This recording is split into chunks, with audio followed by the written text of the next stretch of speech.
Hello, hello, hello. I'm Dasha Jameson, and today we're going live with Vanessa Turner, an amazing artist from Bermuda. So she's gonna join us in a few seconds. Thank you everyone for watching us live, and please let us know if you're gonna watch us recorded. So that's really nice. Olga, hi everyone. Hello. Vanessa, please send me a request to join, and actually I can do that myself, okay? Hello.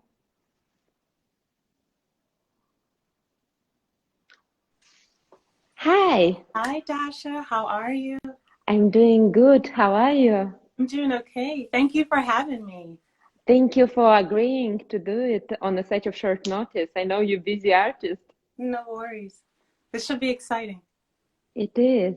You have such a calming presence, just so You chill can't see and all amazing. the anxiousness on the inside. That's good. It doesn't show at all. How are you doing? Um, I am located in Bermuda. So far, things here are relatively calm. Pretty grateful. And I think, like many artists, I've been using COVID somewhat to my advantage with the downtime. Gives me more time to create more. So things are going okay. That's that's nice to hear. And I'm in Las Vegas, Nevada, going live from the conference room today. So because of a little emergency at my house today, so um, that's a little bit new to me. So I hope I'm not going to be too nervous in a new environment. But things are getting closer to normal here in Vegas too. So hopefully it will get back to the new normal, I guess. It's not going to be Soon, the same, obviously, I but think so soon. Yeah. so let's talk about you, your art. And I think I cannot show slides right now. Instagram keep changing. So during the duo live, you guys have to look at our beautiful faces. And I'm going to show a few slides with Vanessa's art later. And I had beautiful picture of you, Bethany and Kate. You guys met Oh, during IAPS yeah. 2017. It was before I started with pastel, so that was Really? very exciting picture. So you guys had a great time there, I heard. We did. And IAPS was the first time we had met in person. So Yeah. we had been friends and built a relationship via social media and just our love for the pastel medium. And when we knew that we were all going to IAPS that year, we said we are going to keep an eye out for each other at the conference. So we were tracking down each other using our social media profiles. Yeah, no, that's so cool when you know somebody on social media and you get to meet them in person. And I know it's been very challenging last year with meeting in person, but when you have this opportunity and all the pastel artists and like you have a ton to talk about, and And especially, when everyone's together and you're sharing the same passion, that energy is just beautiful and it's intense, right? yeah. So it was a week long bliss, essentially. I had amazing opportunity to go to IAPS during 2019, and that was my first convention also, and it was like I Are don't you know. addicted now? Because usually after one, you want to keep going. Well, I do, and now we have to wait a little bit longer Yeah. till 2022. So for all guys who just joining us, I'm Dasha Jameson with Red Rock Pastel Society of Nevada. This is Vanessa Turner, an amazing pastel artist and creativity coach from Bermuda. We're talking about art, pastels, and everything in between. And we keep mentioning that IAPS thing. So IAPS is International Associations of Pastel Societies, what Red Rock is very proud to be a part of. So it's kind of like United Nations for pastel societies from all over the world. So there is more than 80 pastel societies what joining. So like, for example, Pastel Society of China is a part of it, Pastel Society of Russia, all 8 pastel societies from France, obviously PSA, Red Rock and stuff, but they all united within IAPS with an amazing efforts of President Richard McKinley and Red Weber. So, hey, Katya is joining us. We just talked about you, yeah, from IAPS. And what is IAPS famous for also having those amazing conventions where all the artists from all those different pastel societies and not societies, just individual artists who in love with medium coming together to paint together, attend demos. It's like Disneyland for pastel artists. Just learn from each other, share different ideas, aspirations, and again, build some beautiful friendships. Yes, yeah. It was amazing chance to see your like pastel heroes in person, whom you follow on Instagram, see in the magazines, and here they are. You can literally touch them, and of course, pastel fair, all those beautiful pastels what you can buy there, like amazing art spectrum stand. Candy store, they call it. Yeah, yes, candy store. That's the right name for it. So did you came with more pastels when you came in? Oh, I always purposely leave space in my suitcase because I know smart when I go to the candy store that something or many things, unfortunately, are coming out of there with me. So actually, that is where I was first introduced to a few new pastel brands, such as, well, for me, they were new. Girault is a pastel brand that I have really grown to love, as well as Richardson pastels. Yeah. And it's just always amazing to see the development of the medium and how people are using it and basically how it's growing. So I always try to stay open in the candy store to trying new, even surfaces, paper, just anything that's there. It's always exciting to see what's new each year. Speaking of which, do you have favorites in a Candyland? Let's see. Okay, Girault is definitely my favorite. I am a huge fan of UArt paper, as well as Pastel Premier. I do also love to collect some of the publications from other pastel artists. Because again, I always like to collect references and see how others are using the medium. Yeah. And even kind of adopt or tweak some of those same methods to better suit my application. There's always so much in there. Yeah, absolutely. So you mentioned Girault pastels and you mentioned what we call UArt and Pastel Premier, like gritty surfaces. So do you use underpainting with these delicate pastels? So most of my work is done in a combination of charcoal and pastel, depending upon the subject matter. So the majority of my work within my portfolio, you'll find an abundance of portraits and what I call macro botanicals. Yeah. And that is because a lot of my work focuses on the harmony that you find between the Afro-Caribbean culture and Mother Nature. I really love to dive deep and draw into that harmony.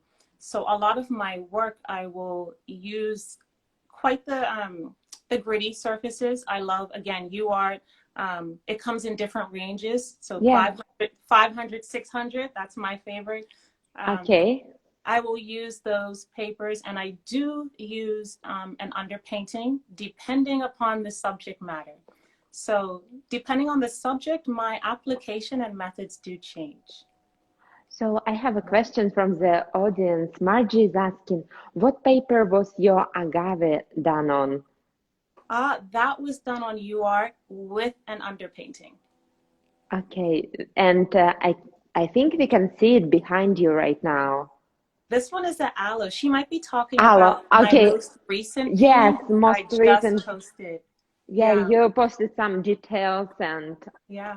If she wants, after this, feel free to DM me. I can even send her a few of my works in progress. So send me a message and I will DM you a few progress pics, and she can see exactly how those stages went. I'm happy to share that with you because we all have so many different ways of using the Yeah. medium. Yeah. Thank you. And Margie, please send Vanessa direct message, and we tagged you in announcement. And obviously, we're recording this video, so hopefully you'll be able to see it on our profile. So this is a series of interview we come up with last year in efforts to promote our spring show, what kind of got postponed for a month because we took a pause to absorb everything what was happening. So this year we decided to continue tradition, and because it's just cool to be able to connect with people, and we have such a wide audience, so have people from all over. I wish I can see you in person, but this is the next best thing right now. So yeah, a lot of my work, again, I do use an underpainting most times. If I am doing portrait work, I tend to use an underpainting less because my underpainting using that method is actually a charcoal sketch. So yeah, a bit of a different application, still the same process in terms of layering pastels, and you know how we really build our texture? yeah. Still the same process, but a slightly different start.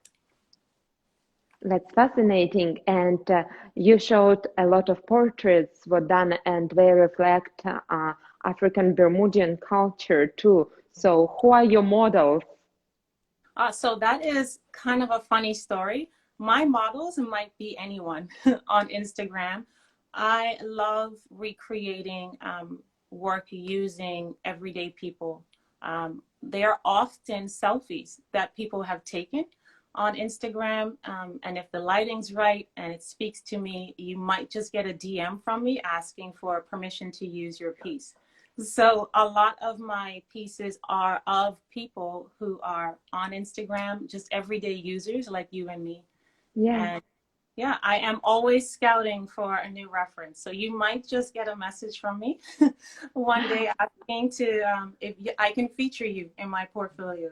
Well, I just had some headshots done by my friends, so maybe that would be my chance Yeah. to get under your pastel stick. Yeah. So that's what I typically do. And I will somewhat tweak my references, of course, to suit the subject matter. You'll see a lot of my work focuses heavily on, again, the Afro-Caribbean culture and drawing reference to that culture, the history of your culture, basically your cultural identity, and drawing some reference between your history and your everyday lifestyle. So I try to bridge that gap to create more of a modern feel while again drawing on the harmony that we have with nature. I truly think that nature is a healing gift that we have. We underestimate its power, and I love to show again that connection and the beauty that we kind of ignore or pass by every day. Well, I thank you. This was beautiful, and I spent some time on your page and on your website preparing for this interview. So you're talking a lot about um,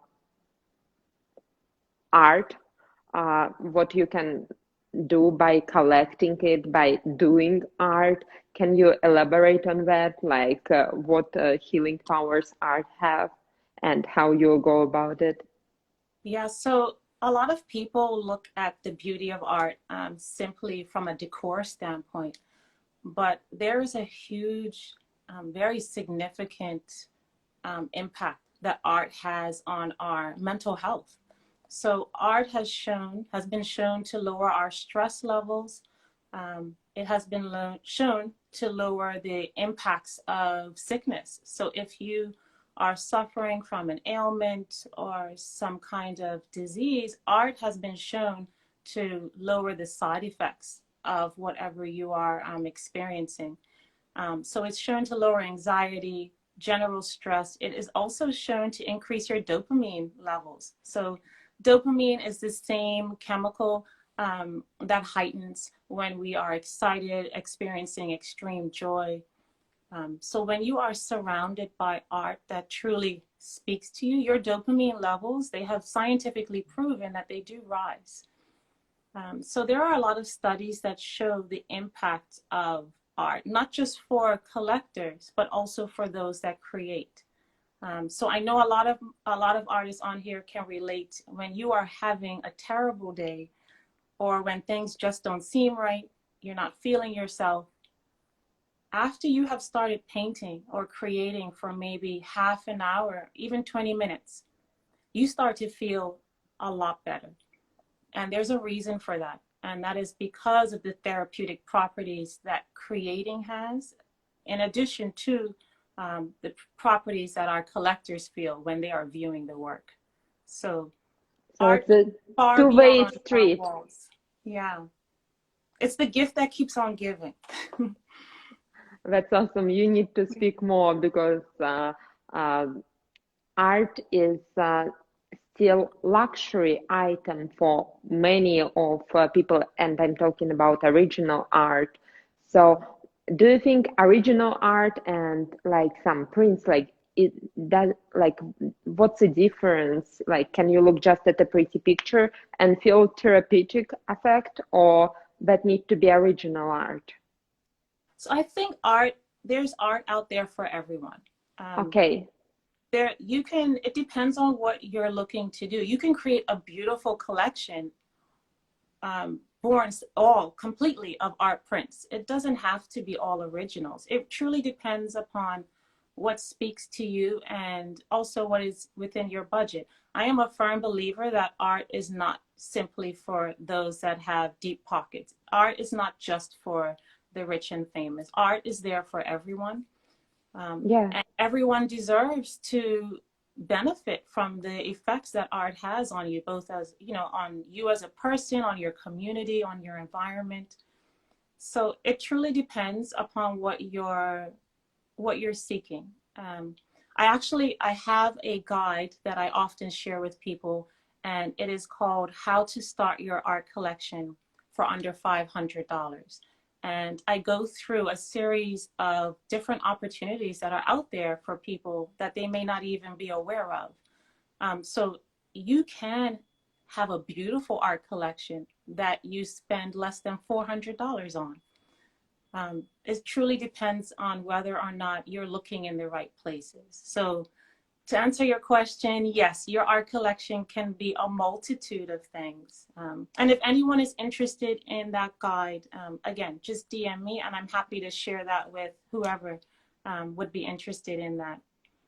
Yes, we're gonna link Vanessa in our profile, and if you're Vanessa's follower, you know how to find her. So thank you again for answering. And how did you start your art collection? Like, what was the first piece what spoke to you? So my very first art piece was actually purchased from an artist that not only taught me the technical aspect of art, but also coached me from the business side as well as my artistic growth. She was fundamental in who I am today as an artist, and having that relationship and connection to her caused me to really resonate with her work as well. So my very first art piece was purchased from my coach, which I still cherish very deeply. And I am still collecting art. So I am both an artist and an art collector. Awesome. So you have a little home museum and experiencing firsthand that healing Yes, and I am power of running art. out of wall space. So You need a bigger house, I do. gallery, gallery shed. Yeah. So that was my first piece, probably purchased 12 to 13 years ago now. And you said that was your coach, and I know you coaching creativity. So we all used to like fitness coaching, like even psychology, success coaching, and where is this lie? Like, can you teach creativity? They say it's a talent, it's a gift. Like, So we could go on and on about that. So I'm going to yeah, come back to that too. it was a trick question, so Yeah. I. So because of the experience I have had with being coached and mentored um, from my younger years when I was in my early 20s, the impact that that had on who I am now as an artist, my growth, professionalism, the quality of my work, my ability to develop a body of work, and to become financially successful from my art. That has all been as a result of the time and knowledge that was imparted to me through her coaching. And I just grew to really love that process. Now, almost a decade and a half later, I did train through the Creativity Coaching Association, because that is a process that I just absolutely loved. I love the relationship building. I always tell my clients, they will see that I am just as passionate about their goals as they are about theirs. I get equally as excited. So through the Creativity Coaching Association, I trained to become a coach. And I specifically work with women who are just looking for greater satisfaction and fulfillment from their creative work, whether that be financial growth, artistic growth, whatever that is to you. And I work with you to help bridge the gap between where you are now and basically where you want to be in your creative life. That looks different for everyone, but we identify what it is for you, and we work diligently and strategically to make sure that you are pushing forward and getting exactly where it is you want to go. So is this one-on-one process, or you have a creativity groups? No, I always work one-on-one because Okay. I love to focus on the individual. I think it's important that the time that we spend together is truly focused on what it is you need, what will help get you to where you want to go or where you need to go. So we work one-on-one through discussions. We do a lot of what I call deep dive conversations. Sometimes there will be reflective exercises. And in that, a lot of what I get back in terms of the biggest benefit that artists have had or creatives have had in our time together, the biggest one is always a change in mindset. They go from what I call the starving artist mindset, Yeah. that starving artist mindset, to the professional artist mindset. So it's no longer an issue of can I or will I. It then becomes more of a, well, when I decide to. They really feel that they have more control and knowledge over what it is they want to do. So change in mindset is huge. Better, I would say, consistency or commitment to a creativity practice, harnessing those networking skills, developing a body of work. Artistic identity is a huge one. There are a lot of artists, and maybe some will resonate with this. They don't quite know who they are as artists. So if I ask you, who are you as an artist? Some people may fumble. They may take a while to answer. There may be long pauses. And all of that is natural because it can be a difficult question to answer, right? But we get you to a point where you can answer that with confidence and you know exactly who you are. And in doing so, that is where you leverage what I call your creativity potential, your creative potential. That is what sets you apart from every other artist. So there is something unique that each artist has that none of us have. So what is your specific identity and how do we leverage that so that you can build your audience? There's so much that I could talk about in terms of what we do with coaching, but So, essentially, I take artists from, where they are now, and I move them to where it is they want to be. and they may don't even know where they want to be. You figure it out during your That deep is dive, so that's That's amazing. Yeah. So we do that as the very first couple of sessions. And it's funny you should say that because a lot of artists, they just say, well, I just want to be successful. But again, we all define success differently. So the first Yeah. thing we do is figure out for you, what does success look like? And then we start building your strategic plan so that you can have your definition of success. So how do you balance creativity coaching and professional artist career?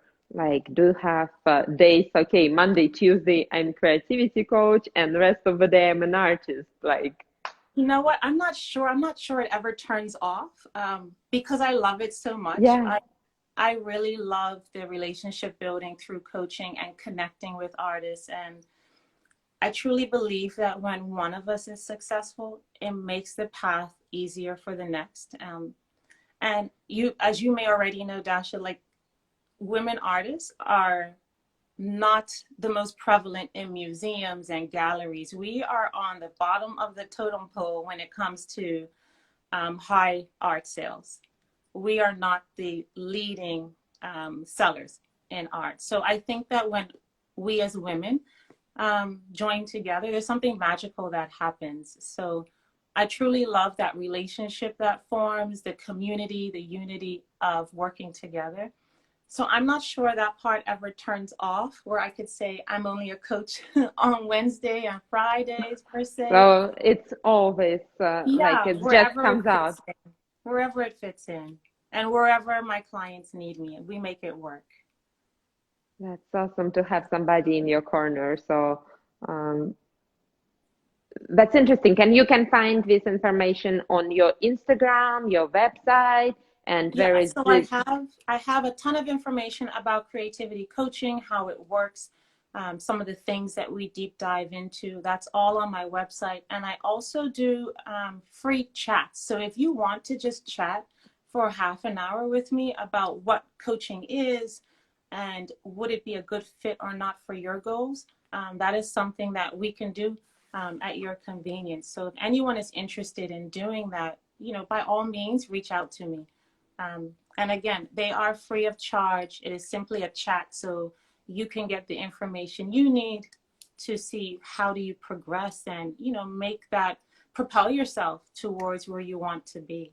Yeah, you just don't know what you can get from this experience, and by chatting with you, you can learn is it something what's suitable for you, or that's something what may be out there and will work for you at different point of your life. So another thing what I noticed on your Instagram is going from hobbies to a professional artist. And that's a question like, where is a fine line what defines, okay, you are professional, you deserve to sell your work, and you need to be in museum, or you hobbyist, like So that is a how, decision that we each make individually. Um, if you are not comfortable saying that you are an artist, and you are a professional artist, if something about saying that stirs butterflies and discomfort in you, you are not yet a professional artist. So we have to try and get, so what I do, I work with clients to get them to the point where they accept that part of them. And they do so with open arms. Yes, I am an artist. I am a professional artist. And yes, my work is worth this value. We build that confidence in a series of ways. So there's different pillars, I think, that we focus on that help artists get to that point. So that fine line that you mentioned, it's how we each feel. And it's that confidence in whether or not, because it's one thing to say it, right? I could sit yeah, here and tell you I'm a professional artist. But if I don't wholeheartedly believe that within myself, then it's just words. So when I work with women, we get to the point where they wholeheartedly believe and they know they are professional artists. And in doing so, the way in which you do business, the way in which you create, the way in which you develop a body of work, that changes. There's a different connection that you have with your work, as opposed to when you're a hobbyist. the aim of your work and the purpose is slightly different.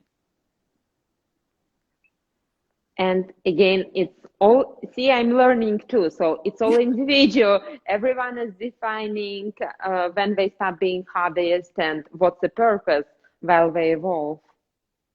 Yeah.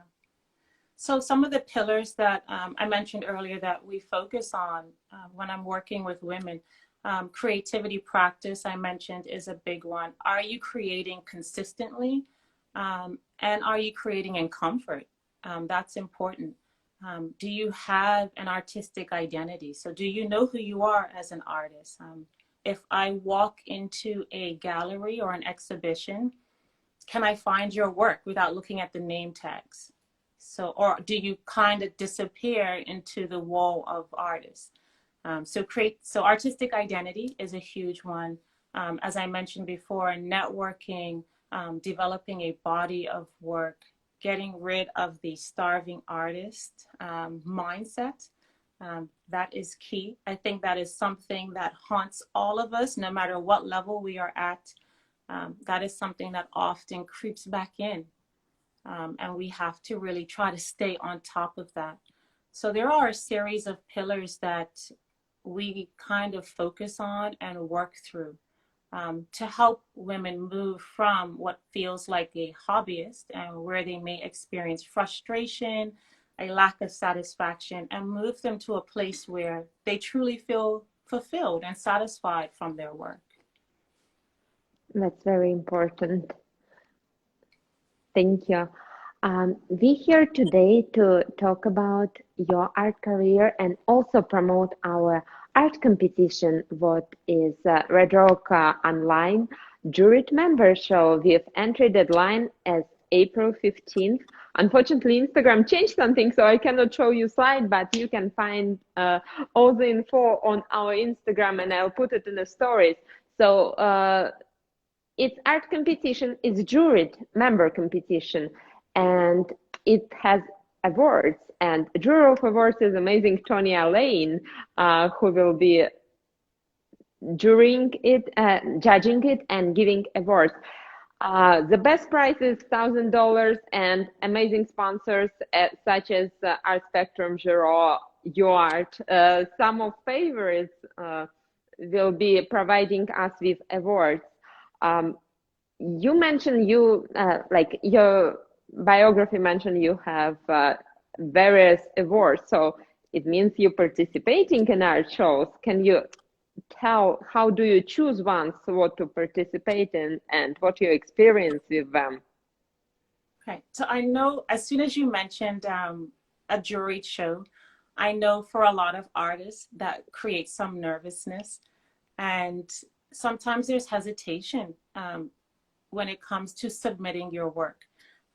There's a big fear of rejection that I think artists have to kind of not necessarily get over, but accept as part of the process. So if there are any artists on here that are hesitant about participating, I urge you and plead with you to try to see past that and enter the juried exhibitions.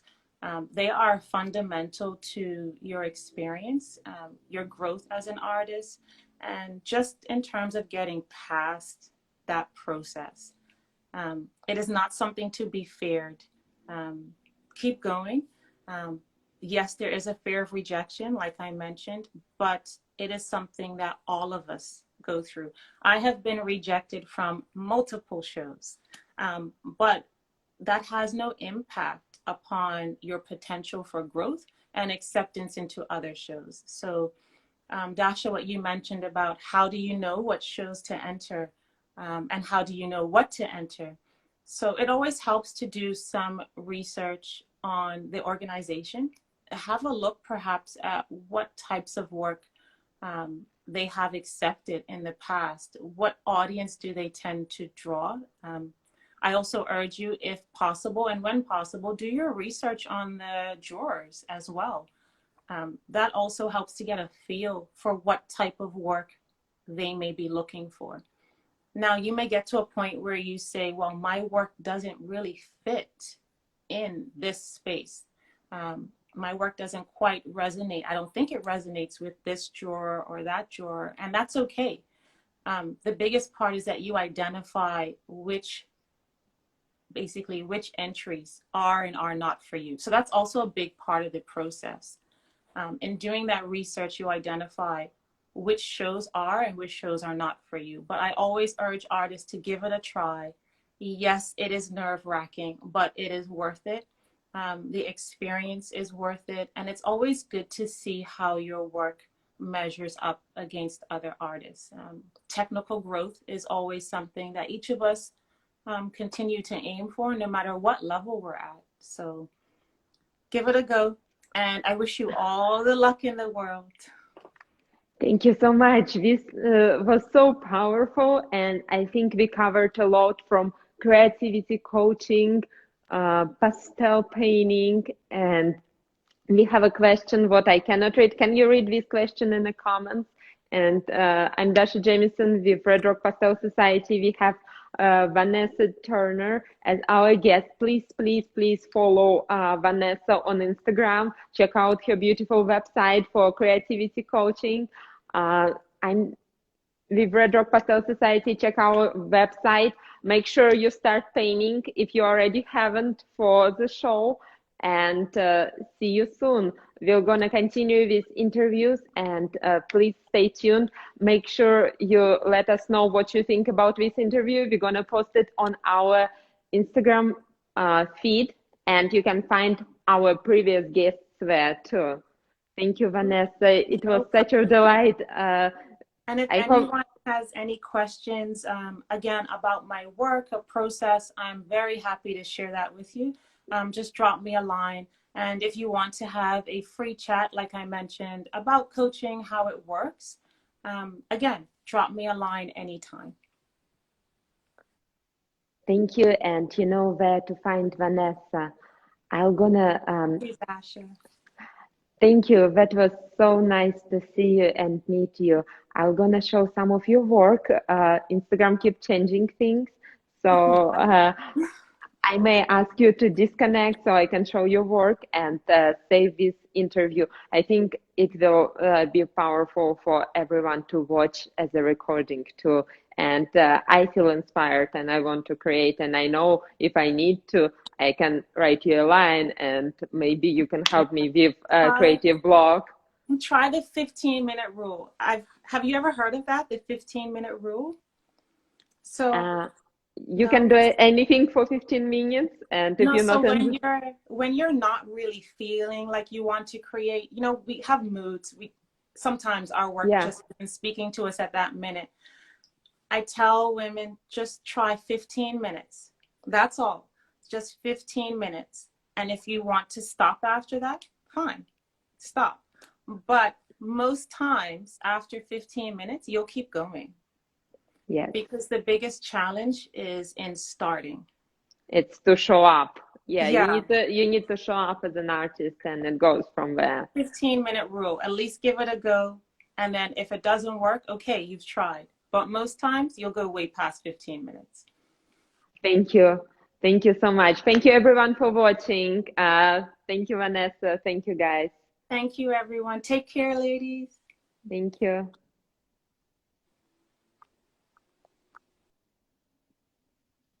Okay, I promised to show you a few slides. Thank you for being with us. This is a slide with Katya and Vanessa and Bethany from IAPS 2017.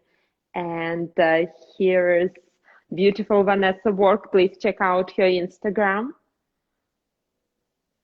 her portraits, creativity coaching. Check it out. And Vanessa, I did not save our announcement for the show, but we're gonna post a reminder about it on our stories. So hope to talk to you soon, see you sooner. Please comment, how did you enjoy this interview? Whom else do you want to see live? And by the way, tomorrow is our Zoom meeting featuring free demo by Tony Allain. And for people who want to continue studying with Tony, we have workshop after all, couple of spots still left. So there is free and not free versions. So let me know if you want to attend, and I see you soon. Thank you all for joining. Bye.